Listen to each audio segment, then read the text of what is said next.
वृषण, वृषण के अंदर शुक्राणु का निर्माण होता है, शुक्राणु बन गया, ठीक है बाबू, शुक्राणु बन गया। इसके बाद क्या होगा, अब यहाँ से एक पाइप है जो शरीर में अंदर की तरफ जाता है, ठीक है, इस शुक्रवाहिका।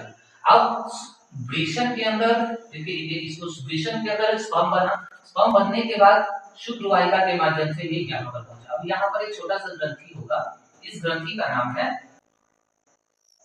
इस ग्रंथि का नाम है शुक्राशय।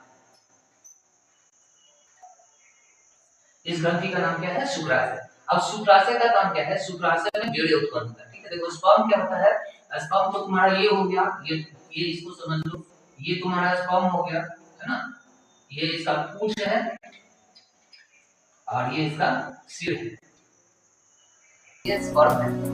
अब ये स्पर्म यहाँ पे बना, शुक्रवाहिनी के माध्यम से शुक्राशय तक पहुंचा। शुक्राशय का काम क्या है, शुक्राशय जो है वीर्य निर्माण करती है, वीर्य निर्माण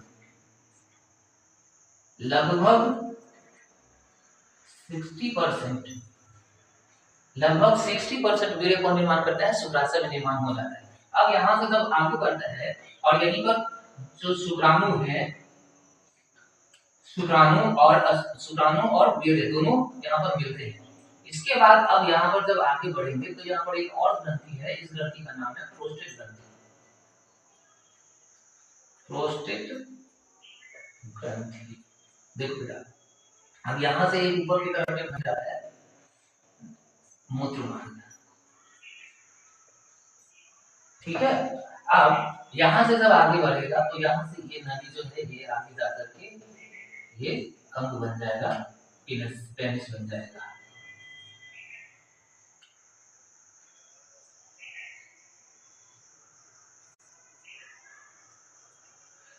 देखो यही से सारा काम होता है। अब यहाँ से जब हमारा शुक्राणु बना, शुक्रवाहिका के द्वारा या शुक्रवाहिनी के द्वारा जो है शुक्राशय तक पहुंचा, शुक्राणु यहाँ पर पहुंचा, यहाँ पर वीर्य निर्माण होता है, सफेद प्रकार का तरल यहाँ पर निर्माण होता है और यहाँ पर भी सफेद प्रकार का तरल पदार्थ निर्माण होता है। ये दोनों मिल करके जो है वीर्य का निर्माण करते हैं और शुक्राणु यहाँ पर के मिल जाता है। मिलने के बाद अब ये प्रोस्टेट ग्रंथि से ग्रंथि तय करता है कि किस टाइम में, क्योंकि देखो पुरुषों में एक चीज क्या है कि जो भी मेल होते हैं तो उनको यूरिन का रास्ता और सीमेन बाहर जाने का यानी वीर्य बाहर आने का रास्ता दोनों तो एक है, लेकिन अंदर में है यहाँ पर प्रोस्टेट ग्रंथि तय करती है कि कब पेनिस से यूरिन यानी कि पेशाब बाहर आएगा और कब जो है वीर्य बाहर आएगा, ठीक है। ये काम कौन करता है, प्रोस्टेट ग्रंथि। तो यहाँ से शुक्राणु बना, शुक्राशय में पहुंचा, प्रोस्टेट ग्रंथि से होते हुए और शीर्षण, इसका नाम है शीर्षण या पेनिस, इसके माध्यम से ये जो है शुक्राणु बाहर पहुंचता है। अब ये शुक्राणु जो है, यही शुक्राणु मादा युग्मक के संपर्क में आता है। तो एक चम्मच कितना बोल रहे हैं, लगभग 1 चम्मच शुक्राणु, 1 चम्मच वीर्य में 20 लाख शुक्राणु होते हैं।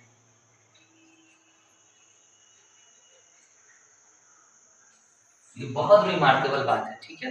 लगभग 1 चम्मच या 7 से 8 ml समझ लो, जितना एक छोटा सा दवा पीने लायक हम लोग को मिलता है ना कि दवा का डोज कि इतना सा 1 चम्मच पी लीजिए या 7 या 8 ml या 7 या 8 ml पी लीजिए, तो यही जो है लगभग 1 चम्मच कह सकते हैं उसको, या फिर 7-8 ml कह सकते हैं, यानी कि ये तुम्हारा इतना सा अगर है यहीं पे बनाते हैं, अगर ये तुम्हारा इतना छोटा कटोरी है तो इसके अंदर लगभग 20 लाख, कितने हैं, 20 लाख शुक्राणु, 20 लाख शुक्राणु, ठीक है, याद रखना है।